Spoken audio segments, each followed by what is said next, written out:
They're on. Fire warning. Let's check. Communication radios. On. Compass.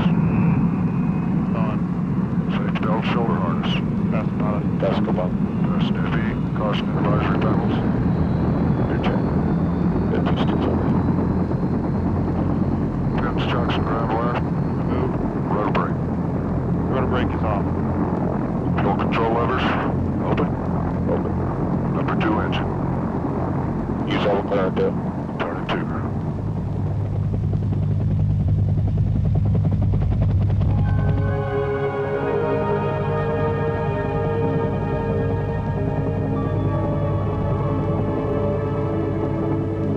Yeah, I feel like I can get some kind of stick in here.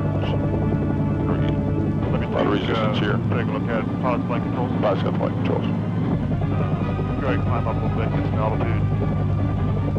And it feels like we may have a sticky pilot valve or something. Apis. Having a tough time controlling it. Sorry, burn me. I don't think we're going to get it now.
Good morning.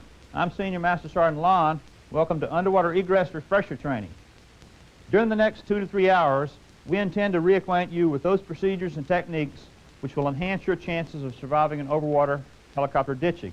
In order to do this, we plan on emphasizing the following helicopter airframes: the H-60, the H-53, the H-3, and the UH-1N. The training program will consist of the following areas.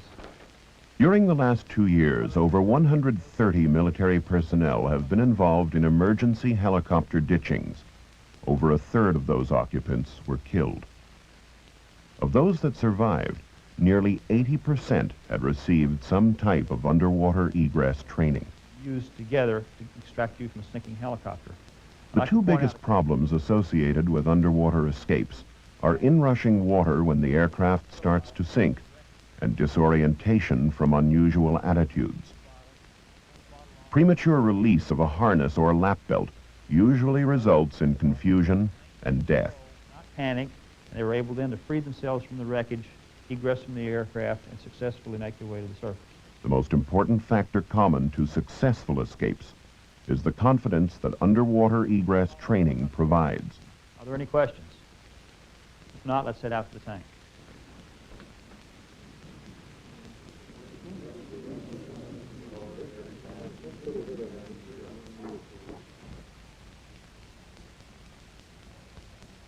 In the event your helicopter must be ditched, you should follow a basic sequence of events.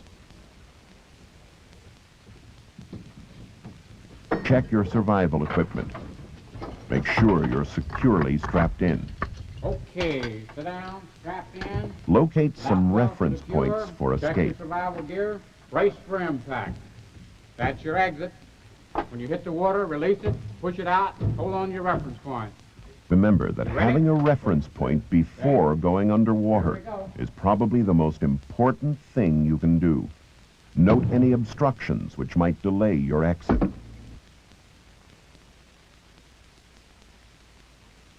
Brace for impact. Hold on to your reference point.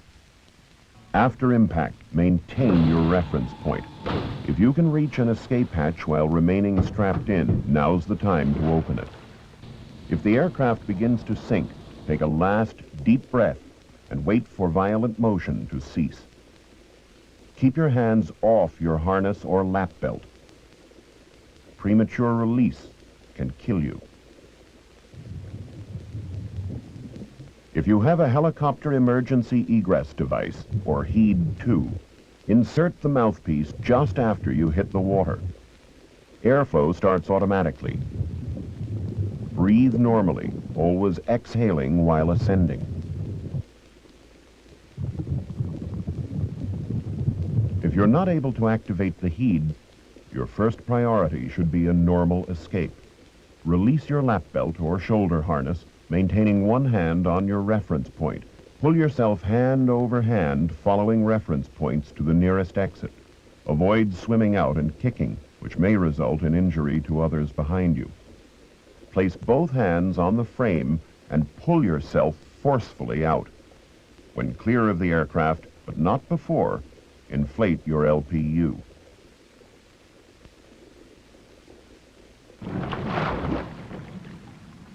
Once you reach the surface, clear debris and swim away. The best swimming technique is the breaststroke, followed by the back and side strokes. Use the crawl only to get away from debris or to reach a nearby life raft. Endurance, rather than speed, is the most important in survival swimming. If a life raft is available, gather everyone on board and check for injuries.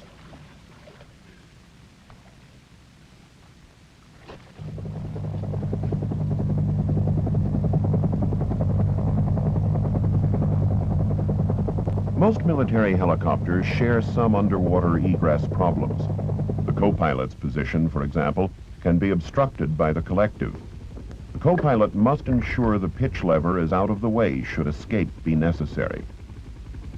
Your communications cord can hinder your escape once the cabin fills with water. Make sure you disconnect before you begin your egress.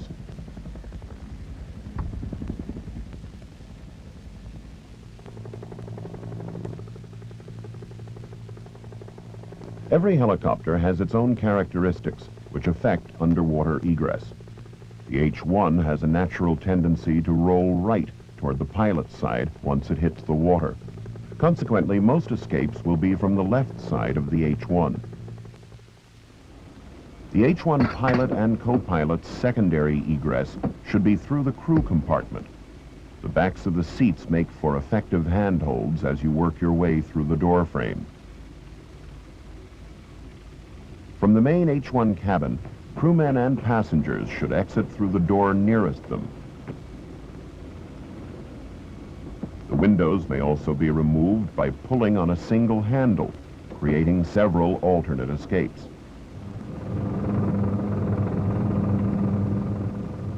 The H-3 poses some distinct underwater egress problems. Although the H-3 has a natural buoyancy like most helicopters, it's top-heavy. Therefore, it may roll within seconds after impact into the water. External fuel tanks may provide stabilization of the helicopter while in the water. Extending the landing gear will somewhat stabilize the aircraft by lowering the vertical center of gravity. Pilot and co-pilot exit routes are essentially the same in the H-3 as the H-1. However, the flight engineer's seat may create an obstacle for secondary pilot and co-pilot egress if it's in the down position. Conditions permitting, the cargo door assembly should be opened prior to water landing. Otherwise, stress between the cargo door assembly and airframe might cause difficulty in opening, particularly if the helicopter inverts in the water. Other H-3 egress points from the crew cabin are two jettisonable windows, one over each sponson. And although the H-3 has a ramp, it would not normally be used for egress since it's not quickly released or may be filled with cargo.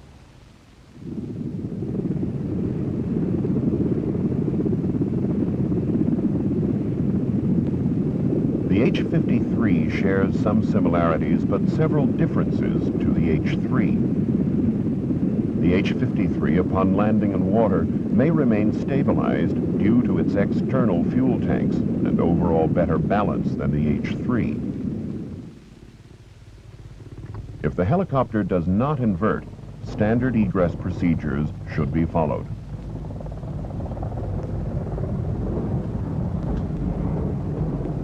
Another H-53 egress point is the hatch located on the left forward side of the cargo compartment. It can be removed from the inside by turning both handles in a clockwise direction.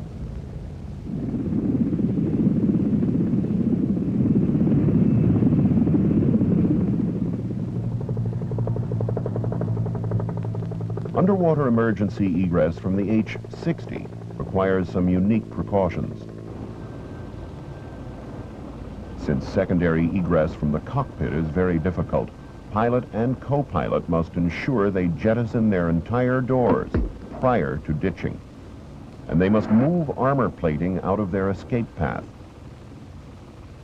If either H-60 pilot or co-pilot attempts a secondary exit through the main cabin, they will find obstructions in their path. Consequently, their best secondary egress may be the opposite cockpit door. For crew egress, the H-60 has two sliding cabin doors. These doors should be opened prior to contact with the water.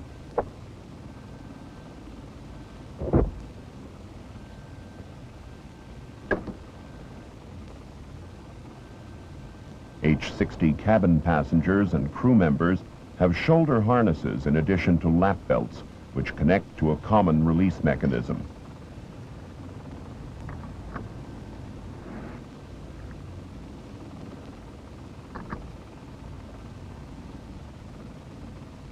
Everyone on board should be familiar with their release.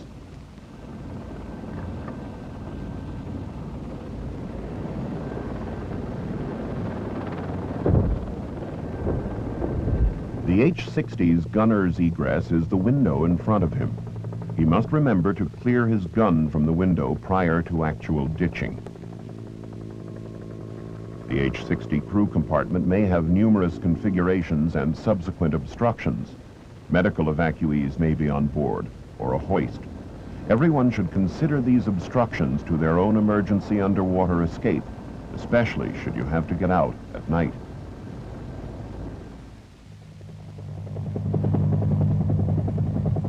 Safe underwater emergency egress depends on proper crew procedures.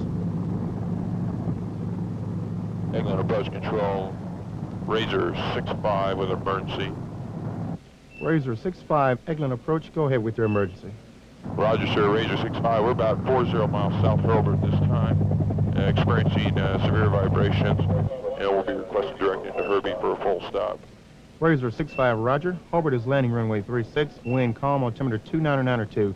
Say souls on board, fuel remaining in minutes, and squawk Manny on 7700. Yeah, roger, sir, we have 8 souls on board. We got about 2.5 hours of fuel remaining, and we're going squawk 7700 this time. Razor 6-5, roger. Radar contact. Standing by ditching checklist, sir. Ditching checklist. Crew passengers. Alerted. Survival equipment. We have the raft in position on the right side, sir. Roger, copy. Safety belt, shoulder harness. Fasten the lock, pilot. Fasten lock, co-pilot. Life preservers. Okay, I've got mine on. LP, go. Make sure everybody's aware not to pop until we're out of the aircraft. Roger, sir. Feeling the pedals pretty hard now. Yeah, I can start to really feel it. It's getting worse. Getting yaw kicks. Tail just went. Auto rotation, enter immediately. Throttle shut off. Landing gears England, up. mayday, mayday, mayday. Landing gears up. We're going in. Raiders 6-5 is going in present position. Mayday, mayday. Mayday, mayday, mayday.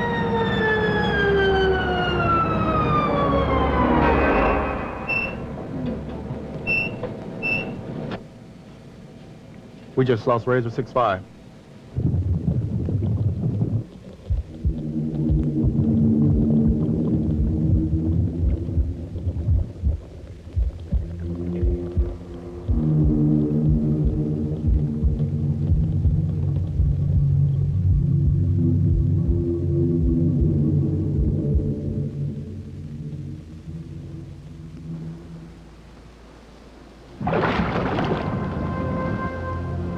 Helicopter ditchings are survivable. Mentally review proper procedures every time you board the aircraft for an overwater flight. Establish reference points and know your secondary exits. Remember, you may only have seconds to live.